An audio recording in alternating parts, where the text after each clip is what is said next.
Okay guys, ayan, nandito tayo ngayon sa Kadiwa sa San Jose del Monte, Bulacan, sa Sport Complex.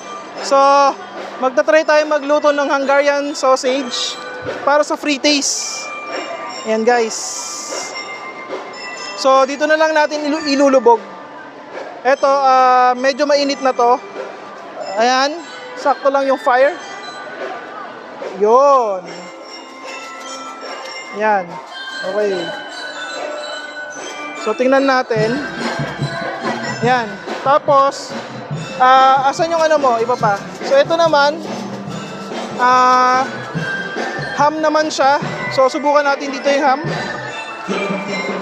May background music na agad, oh. Oh. Parating daw kasi si Presidente. Si President BBM. Hoy. Nahulog. Take two, take two.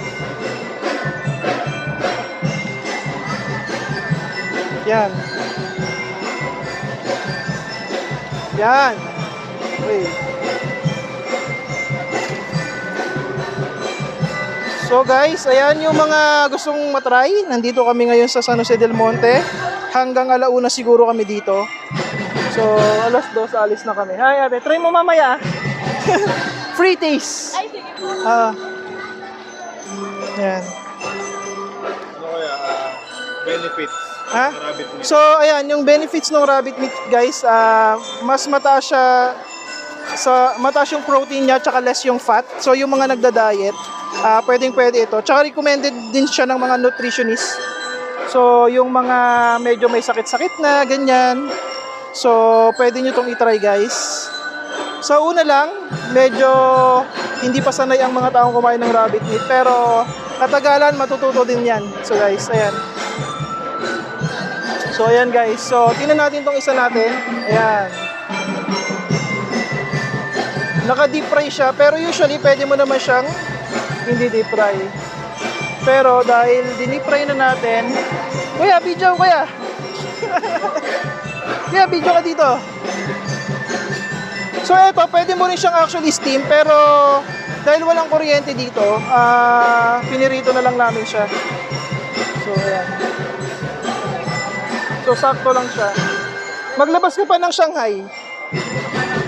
So, labas ka siyang. So, eto guys, ayan. So, depende sa inyo kung gusto nyo medyo toasted.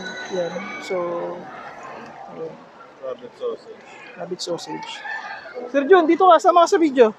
Pakita ka syempre, oh. Eh, Sir Jun. Oh.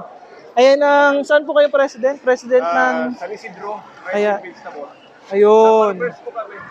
Farmers, siya yung dahilan kung bakit ako nandito. Yeah, si Sir Jun. Tapos, magtuturo tayo ng mga mag-alaga ng rabbit next time, no? Doon sa San Isidro. So, ayan, medyo half lang siguro. Half cook lang tayo. So, alam mo si Pacman? Ito siya, si Pacman. So, ayan. So, sakto lang. Pero yung iba gusto nila toasted. Pero, tayo sakto lang. So, ayan. Medyo lang. Tapos mamaya iwain natin maliliit yan. So, guys, pag nasanay ka na kumain nito, actually, sa una lang medyo hindi ka masasanay. Pero pag nasanay ka na, masarap siya. Tapos, sa una, akala mo mahal, pero along the way, long term is makakatipid ka talaga kasi hindi ka na magno-nervous. So, dahil hindi siya, sakto siya. Tapos, ito. So, medyo i-toast natin to ng konti. Toasted natin ng konti. Anong next mo dyan? Ito naman, tocino, guys. So, try natin yung tocino. So,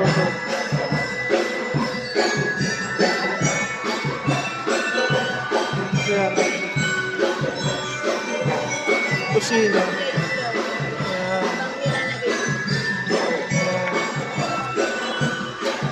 Ayan, tocino. Hindi siya madami siguro niya. Wala kasing fat eh. Wala siyang fat. Pansinin nyo, di ba? Unlike doon sa mga normal na tocino natin, kulay pula, Ito kulay puti kasi nga lean yung meat niya. Pero ayan. So ayan. Anong tapon mo? Tapon mo yan. So mamaya magti-pre-taste tayo.